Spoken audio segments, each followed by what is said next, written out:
Hi friends, இன்றைக்கி கடை close பண்ண போகிறோம். நம்ம கடையில் எல்லாத்தையும் தூக்கி உள்ள வச்சிட்டோம். அதான் ஃப்ரெண்ட்ஸ், இன்றைக்கி தேங்காய் தான் ரொம்ப அதிகமாக வாங்கிட்டோம். கிளையும் இருக்குது, அதிகமாக வாங்கிட்டோம்.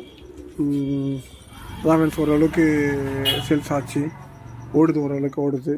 கொஞ்சம் கண்டினியூவாக எந்த விஷயத்தையுமே நம்ம கண்டினியூவாக பண்ணால் தானே சக்ஸஸ் பண்ண முடியும். கண்டிப்பாக சக்ஸஸ் பண்ணுவோம். கண்டினியூவாக பண்ண சொல்ல தானே சக்ஸஸ். இப்போ தான் ஒரு 4 மாதம் ஆச்சு, இன்னும் ஒரு 2 மாதம் இருக்குது. 6 மாதம். எந்த பிஸ்னஸுக்கும் 6 மாதம் பொறுக்கணும். 6 மாதம் கண்டிப்பாக பொறுத்தே ஆகணும். இப்போ தான் நம்ம ஒரு கஸ்டமராக இன்க்ரீஸ் பண்ணிவிட்டு நிறைய விஷயத்த தெரிஞ்சுக்கிட்டு போட்டுட்ருக்கோம். அதான் எந்த விஷயத்தையுமே நம்ம கண்டினியூவாக பண்ணும்போது கண்டிப்பாக சக்ஸஸ் பண்ணுவோம். கண்டிப்பாக சக்ஸஸ் பண்ணுவோம். அதுதான் இப்போ நடக்குது. அதனால் ஃப்ரெண்ட்ஸ், எல்லாமே கண்டினியூவாக செய்ய சொல்லும். கண்டிப்பாக சக்ஸஸ் பண்ணுவோம். கண்டிப்பாக பொருளாக இன்க்ரீஸ் பண்ணோம். நிறையா ஃப்ரெண்ட்ஸ், நேற்று செல்லு சுவிட்ச் ஆஃப் ஆகிடுச்சு, படம் தெரியாமல்.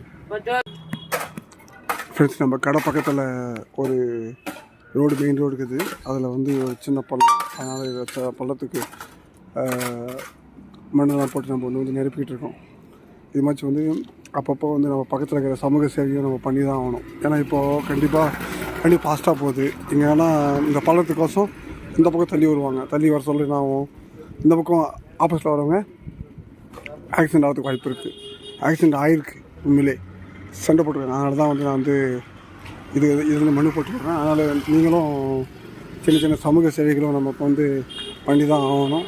நம்முடைய தொழிலையும் கவனித்து தான் ஆகணும். ஓகே ஃப்ரெண்ட்ஸ், நேற்று வீடியோ போடலை, கொஞ்சம் சின்ன பிரச்சனைனால. நேற்று எடுத்த வீடியோ கண்டினியூ பண்ணி இன்றைக்கி போடுறோம்.